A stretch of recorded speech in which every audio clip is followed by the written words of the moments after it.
Hey guys, it's Josiah here. Welcome back to an episode of Josiah's Grape Reviews. Today we'll be reviewing the Talladega Xfinity and Cup races from this past weekend. Without any further ado, let's go ahead and get on with it. So, starting with Xfinity, of course. Xfinity, or actually, ARCA, I'll briefly mention, Lawless Allen got the win. I think there was a crash on the final lap, so Lawless Allen got the win. Shout out to Cletus McFarland, though, on a broken, broken limb or broken track? Something broke in the car, and he got a top 10, so congrats to him. He's a better ARCA driver than a bunch of other drivers in the field, like that right now. But anyway, so shout out to those two. Going to the Xfinity Series. Jesse Love got the pole, and Austin Hill got the front row because of qualifying getting rained out. Jesse Love and Austin Hill were 1-2 in the stage. Austin Hill and Jesse Love were 1-2 in the stage again, but this time Austin Hill got the stage 2 win. Pretty crazy. And then in the race, they finished first and third. Austin Hill finally got his Talladega win. And Austin Hill barely beat out Jeb Burton at the line. Well, not at the line, but at the moment of caution after Conor Zilic. Well, I'll talk about Conor Zilic in a moment. Austin Hill was barely in front of Jeb Burton. Jesse Love, it was 3 wide, but it was pretty clear Love didn't win. So Hill got the win. Jeb Burton second. Good run for Burton, for Jordan Anderson Racing. They needed it. Jesse Love, third place finish after getting DQ'd of his win, getting stripped of Rockingham last week. He gets a third. I've been sick the past few days with strep. I've been about every single illness I've been sick with. November I got pneumonia. December I got COVID. January I got the flu. I've had lice. I've had freaking every single mucus, snotty, poopy. This is why I have 131 subscribers. But anyways, moving on. Justin Allgaier got fourth. Good run for Allgaier. Matt DiBenedetto for Viking Motorsports gets a top 5. Anthony Alfredo, the fast pasta man, he always runs well at Talladega. He gets a 6. Blaine Perkins, shout out to Blaine Perkins. He follows me on Instagram, so I got to shout him out. Blaine Perkins gets a 7. Harrison Byrne continues to impress with AM Racing. He gets a top 10. Sheldon Creed was like top 5, but on the back straightaway, he went like 20 miles an hour slower. I don't know what happened, but Creed fall all the way to 9th. I think he saw, I have a shot to get my first career win. Let me back out. I'm joking, of course, but Creed got a 9th place finish, and Daniel Dye, the 10 car, got 10th. Fitting enough. Taylor Gray got 11th. Patrick Emmerling, 12th. Leyland Honeyman, top 13. Good runs for both Emmerling and Honeyman. Sam Mayer got 14th. Nick Sanchez got 15th. Ryan Ellis, 16th. Carson Quapple, 17th. Dean Thompson, 18th. Brennan Poole, 19th. And Jesse Woodgee, 20th. Joey Gase, 21st. Mason Maggi, 22nd. Kyle C., 23rd. Chris Wright, 24th. And Christian Eckes, 25th. Jeremy Clements, 26th. He got the fastest lap because it shows that purple strip right there. See right there? Yeah, you can't see. Conor Zilic, 20. He ends up 27th. He was leading on the final lap, but I can't remember. But I think it was Jesse Love who got into him while leading on the final lap down the back straightaway, and he made hard contact with the wall. Said, "Ow, that hurt." He walked away. He said he was fine, but as we saw, an hour or two ago, he's not fine. Again, I'll get to Conor Zilic after I get through the results and points and stuff. Brandon Jones, 28th. Josh Williams, 29th. Caesar Baccarella, 3rd. All of them are involved. All the rest of these guys were involved in wrecks. Sammy Smith, 31st. Jeffrey Earnhardt, 32nd. Eric Almirola, 33rd. Catherine Legg, 34th. Greg Van Ellis, 35th. Ryan Sieg, 36th. William Sawalich continues to struggle his rookie season, 37th. And Parker Retzlaff, after a runner-up at Rockingham, gets dead last in this race. So, yeah, I think the first big wreck was when, I can't remember who got turned. Someone got turned into Sammy Smith and Ryan Sieg. That was that first crash. Then there was a crash late in the race with Eric Almirola got turned and got into Brandon Jones. Those other guys. Brandon Jones almost on 2 wheels, almost flipped. Then obviously Conor Zilic was involved in that. Single car wreck at the final lap. Looking at the points, Justin Allgaier commanding lead in the points, 79 points ahead of Austin Hill. Sam Mayer, Jesse Love, and Carson Quapple were top 5 in points. Currently, Austin Hill, Justin Allgaier, Conor Zilic, Jesse Love, Sammy Smith, and Brandon Jones all locked in with wins. Sam Mayer is 80 points above the cut line. Carson Quapple is 39 points above the cut line. Jeb Burns 24 above the cut line. Sheldon Creed is 23 points above the cut line. Ryan Sieg is 17 points above the cut line. Harrison Burns is 9 points above the cut line. Daniel Dye is 9 points below. Nick Sanchez is 25 below. Taylor Gray is 27 below. And Dean Thompson is 37 below the cut line.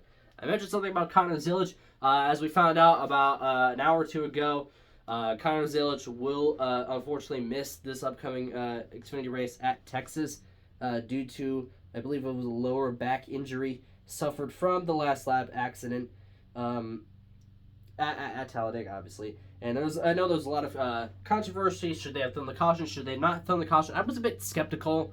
But the more I hear about this and how bad it was for Connor Zilic, the more I say, okay, yes, they had to throw a caution. Because NASCAR knew in their minds that was a hard hit. Connor Zilic, oh my goodness, it's a hard hit. He could be injured or in danger. Sure enough, he was, as we found out. I'll read the statement here by Junior Motorsports as I cough. Congratulations. Holy cow. Me. Good job. Team statement here. I'll post it right there. I'll also post the results and points and stuff right there.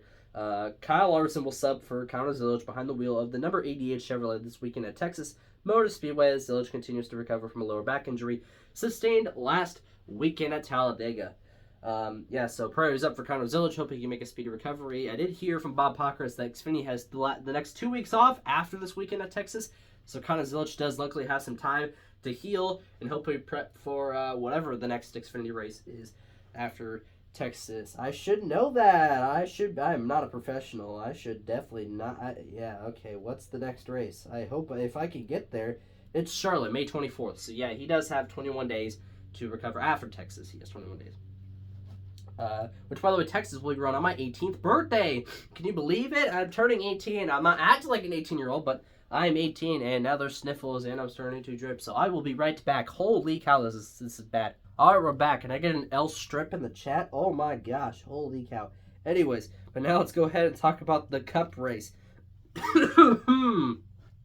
Yeah, let's talk about the Cup race.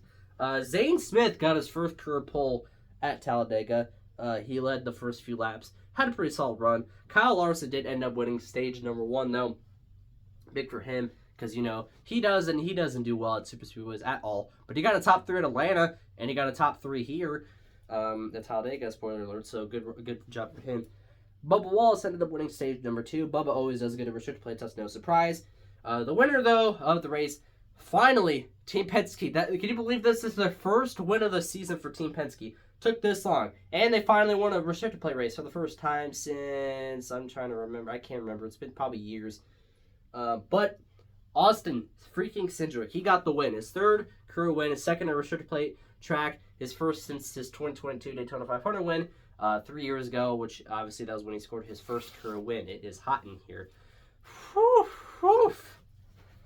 It's hot in here. Okay. All right, now let's transition to a different kind of video. Anyways, by the way, my shout out to my English teacher who followed me yesterday when I was absent yesterday. She subscribed to me, so did someone from my class. So shout out to the both of them if they are watching. I'm sorry, whatever.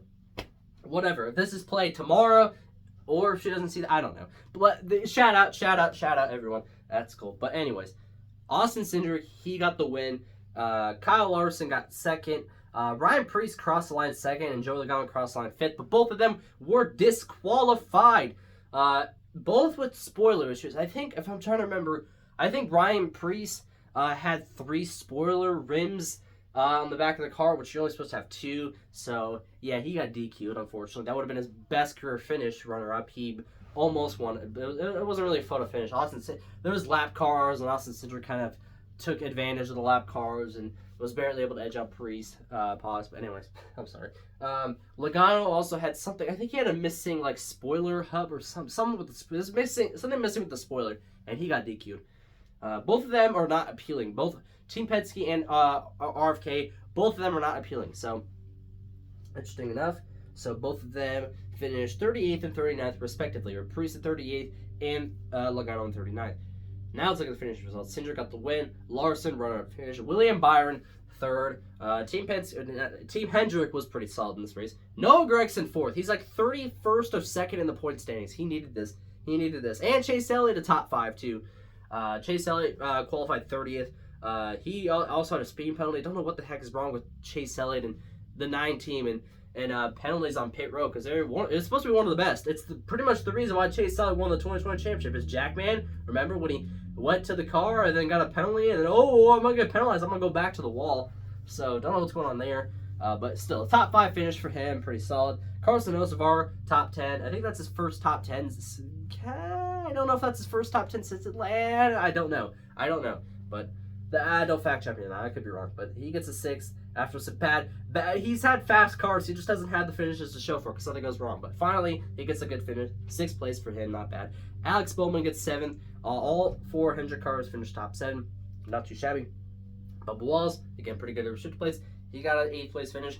Daniel Suarez gets the 9th. And Austin Dillon rounds out the top 10. Good run for them. Michael Badal, 11th. He is shown as the guy who got the fastest lap, so congrats to him. Ricky Stenhouse Jr., 12th. Cole Custer, 13th. Tyler Reddick, 14th. And Chase Briscoe, 15th. Ty Gilliland, 16th. Ty Gibbs, 17th. Eric Jones, 18th. Zane Smith, 19th. And Ross Chastain, 20th. Denny Hamlin, 21st. Riley Earps, 22nd. Ty Dillon, 23rd. A.J. Allmendinger, 24th. And Justin Haley, 25th. Josh Berry, 26th. Kyle Busch, 27th. Anthony Alfredo, 28th. Shane Van Gisbergen, 29th. John Hunter Nemechek, 30th. Cody Ware, 31st. J.J. Yeley, 32nd. B.J. McLeod, 33rd. Chris Buescher, 34th. And Christopher Bell, 35th. Brad Keselowski, 36th. Ryan Blaney, 37th. And as I mentioned, Ryan Preece and Joe Logano, 38th and 39th, respectively. Only 2 crashes in this race. Well, 3. If you count Nemechek's spin on the exit of pit road, which wasn't a caution. He kind of spun out. Fox never really showed it because, it's Fox and, Fox. I'll talk about them in a moment. Holy cow. Holy freaking cow. But anyways, the first wreck that happened was coming onto pit road. It was weird. Some guys might have miscommunicated. Some guys stayed out when they shouldn't have. Some guys pitted when they shouldn't have. And it caused, I believe it was Keselowski was the first to make a mistake. He went up the track into Kyle Busch, made contact with Bowman. He got a little bit of damage. Spun right into Ryan Blaney, who was in his bystander trying to avoid the wreck. He got caught up in it. Ryan Blaney I swear Ryan Blaney is probably the best car in 2025, but has the worst luck and the worst finishes. Like, it is crazy. Like, so crazy. I had to drink my freaking Brisk. It's crazy. It's crazy. I'm not sponsored, by the way, but shout out to Brisk. Anyways, so that knocked pretty much all of them out of the race. No, Kyle Busch was able to continue, and Bowman was too. And then the second wreck happened the next green flag lap when Bell and Buescher, who were top 2, going down the back straightaway. Hamlin got into Bell. Bell spun down the track into Buescher, and Bell had a hard hit to the wall. So did Buescher. Both of them were fine. As of right now, they're fine. No injuries or updates on them. So both of them are fine. So both of them DNF'd. And that was basically it for the crashes. Let's go ahead and look at the point standings really quick. Byron has a 31-point lead over Kyle Larson, Denny Hamlin, Chase Elliott, and Christopher Bell at the top 5. I feel so bad for coughing. Good grief. It's freaking strep. It sucks. Bell, Larson, Hamlin, Byron, Cindric, and Josh Blaney. Holy cow! It's one of those videos, huh? Josh Berry. Whoo! We're all locked in on points. Chase Elliott, or locked in on wins. Oh my gosh, do I have dementia? What the heck? Chase Elliott is 107 points above the cut line. Tyler Reddick is 93 above. Bubba Wallace is 86 above. Ryan Blaney is 66 above. Alex Bowman 64 above. Ross Chastain 36 above. Same with Joe Logano. Chase Briscoe 25 above. Chris Buescher 20 above. A.J. Allmendinger 6 points above the cut line. Great season for Allmendinger. He could point his way in, which would be crazy. But obviously those road courses too, so we'll see. Kyle Busch is 6 points back. Ricky Stenhouse Jr. 7 points back. Ryan Preece has had a good season. That runner-up finish, that DQ really killed him. Same with DQ really killed him. Same with Logano. He's 14 points back. And Michael Badal rounds out the top 20, 15 points back. Look at some of these guys back here. Brad Keselowski's 32nd in points. Noah Gragson's 31st. Like, really bad season for some of these guys. Ty Gibbs has moved up to 22nd after a string of good finishes, but he was down in like the 30s too. But anyways, now we're gonna debrief. We're gonna debrief Talladega. There's a few key points I want to talk about. Let's just talk about Fox really quick. We got 3 races to go with Fox before we transition to Prime. Thank you goodness. I think we're all thanking the Lord, hallelujah, because I swear every single week they care less and less. The good job on side by side, but it's like basically they gave like a trade offer, like with the guy with his hands like this.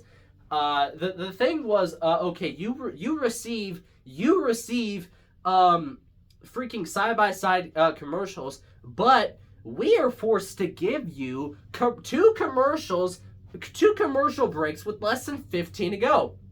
I kid you not. They went to break with 15 to go, came back with 11 to go. Then 2 laps later, 9 to go, oh, we're going to take our final side-by-side. They came back with 5 or 6 to go. I don't care what track you're on. That's absurd. You cannot be doing that. I don't care who you are, what the heck you're doing, what you're doing. I don't care what commercial you're showing. Oh my gosh, that is absurd, bro. Nothing happened, obviously, but that was around the time where Cindric and Priest were side-by-side. They were side-by-side for a while because of Next Gen, which that's one of the next things I'll get to, is the Next Gen. But Fox, bro, what the heck? I know it was the final race for broadcasting for some guy. I forgot his name, but he's retiring. He was retiring after the race at Talladega. Maybe that'll help. I doubt it, though. Fox is just, wow. When they came in 2001, man, they started off so good with Mike Joy, Larry McReynolds, DW, the iconic trio in the booth. But I feel like ever since DW left, that was basically the decline. Even DW kind of started to get a little bit too amped up, into it. I don't know. But basically when he left, that was basically the decline. They bring in Clint, they bring in Kevin, which it's upped it up a bit, but even then it's like, what the heck are they doing? Oh, we got Turner. Clint Boyer can't do anything like that. Clint Boyer needs to show some enthusiasm. Come on, bro. Anyways, so Fox is an L. That's nothing new. Let's talk about the Next Gen. Really quick. Can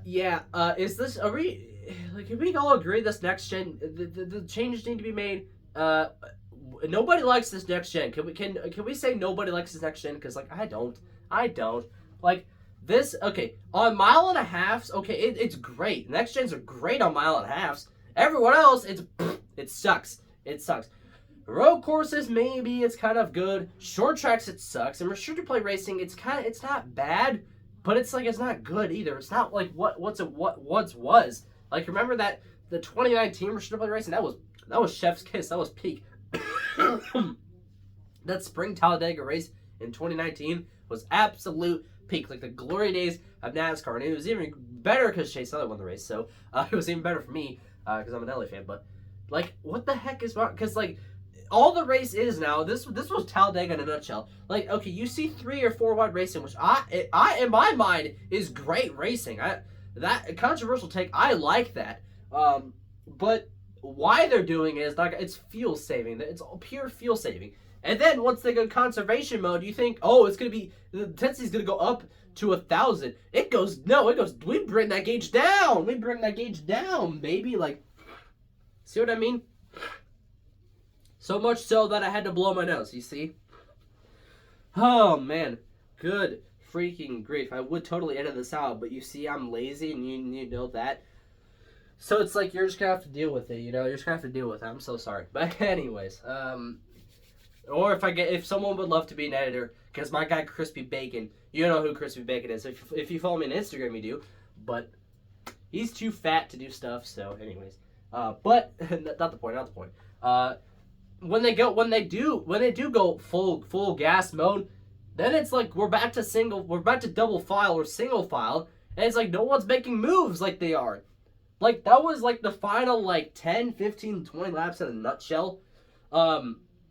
Like, what the heck? Like, the strategy, and all that, that's good. That stuff is good. You saw that throughout the race.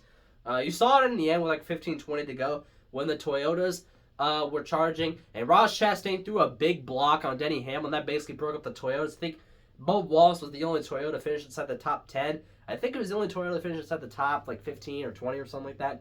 Or maybe 1 or 2 other Toyotas stuck in the top 20, who knows. But, yeah, like, but that's all it is. It's just, it's double file, and it's like no one can, you cannot pass in short tracks. You can't even pass the restricted plate tracks. It's like, Priest and Cindric, it's like, you know they're gonna win, because it's like the guys behind, I believe it was I think it was, who was behind him? It was Byron and Larson, I believe, who were behind Priest and Cindric. So, you know, they're not going to make a move because Byron can't go high. He's going to get right to the back. Can't go low because, oh, there's a double yellow line there. So it's like you're stuck there. You can't make a move, and it's frustrating. I can't imagine being like Larson or Byron, like, okay, the win is right there. I have a shot, but I can't do anything. I'm boxed in because of this Next Gen. It's like, it's ridiculous. And what's even worse is I can't remember who it was. NASCAR executive said something like, oh, we had a bunch of lead changes. Why do we need to change it? It's like, we're not watching the same thing. Yes, there's a bunch of lead changes. Congratulations. But we're not watching the same thing because while there's a bunch of lead changes, it's when I guarantee you a good chunk of those lead changes were when they were fuel saving, not during the final 10 laps. There was no lead change other than Priest and Cindric. Those are the only two guys swapping the leads back and forth. No one else behind him was getting anything done. But it's ridiculous. The most you saw of guys going to the third or fourth line was like at 20th on back. Like, it was ridiculous. I tried to clear my throat, it didn't work. I'm dying. Don't make a video when you're sick. Oh my gosh, don't make a video when you're sick. This could be like a 15-minute video. It says it's gonna be a 25-minute video because I'm hacking. Whoo! Anyway, so I'm trying to up the energy so I don't have to edit it, so it's still interesting. But I know I'm wasting a lot of time yapping. But anyways, I'll just leave it at that. Yeah, the next gen, the stuff needs to be made, but it seems like they're making it seem like nothing's gonna be made. So that's unfortunate. But you know, who knows? We'll see. We'll see what happens. It's the same thing with the playoff system and all that. It's like, it's a mess. NASCAR's a mess. It's fun, chaotic fun, but it's also a chaotic mess. It's chaotic fun mixed with chaotic mess. That's what I'm telling you. Last thing I want to talk about was just Talladega in general. Was it a good race? Again, it was pretty much what I said. It was solid. Like, the 3-4 run racing was good. It's fuel saving, but it has good racing. It's a lot better than the the single file, 2-lane, like what the heck? If I had to give this scale on 1 to 10 on the Grape meter, which I don't even know if I've done in a while, just a 6 out of 10. Like, it was a good race, but most Talladega Daytona races are like 8, like in the 7 to 9 range. But this one's down to like 6, 5, 6 is basically what your average Talladega Daytona race is gonna be nowadays in the next gen. It's not fun. It's not fun, bro. It's like no one's having fun. I don't know what they're talking about. The NASCAR saying, "Oh, no, we don't need change." What the heck? But anyways, that's just my opinion. We're going to Texas this weekend, so yeah, I don't know how much more fun we're gonna have at Texas. Oh my gosh! But anyways, yeah, that's gonna be it for this episode of Josiah's Grape Videos. I believe I covered everything. Hope you guys did enjoy. Smash like, subscribe, hit the little tiny notification bell that we never miss any videos, just like this one as always as clout. And I will support that suggestion and suggestion by yours truly. And please, prayers to help me recover. And I'm out of breath because I'm fat. I gotta drink brisket. Bye. See you guys next video. Whatever the heck I wanted to post something tomorrow and I forgot. So who knows if I remember to post tomorrow? I will. Oh, I think of the Ravens draft. I was gonna recap that, but who knows? If I post tomorrow, let's see you tomorrow. If not, super scripture stuff. You already know how it goes with me. Anyway, see you guys then. Bye.